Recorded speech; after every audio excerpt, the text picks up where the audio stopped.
leakage will be there. The carrier leakage, you know how the carrier power, since we have two oscillators here, so definitely we have larger effect of carrier leakage. And you don't know what leads to carrier leakage. It might be because of improper fabrication or might be because of substrate. So it can be anything. So the carrier leakage in heterodyne transmitter is going to be a very serious issue.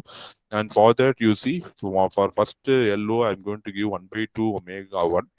Okay, for first LO, I'm going to give 1 by 2 omega 1. And second one, I'm going to divide by 2 and I'm going to give it to the second mixer. So the final DC offset will produce another component at omega 1. So you can see this is the IF omega 1 by 2. After you mix it with the RF mixer, you get one at omega 1 by 2 and another one at 3 omega 1 by 2. And this omega 1 by 2 and 3 omega 1 by 2, you see they are equidistant from omega 1. So the leakage at omega 1 is close to the upper side band than the lower side band, which is also much smaller than the lower side band. So if you want to filter one of the component, you must have one more mixer you can put to filter out the other component, the low frequency, because in transmitter side we always focus on the high frequency component. Okay, that's when your antenna is designed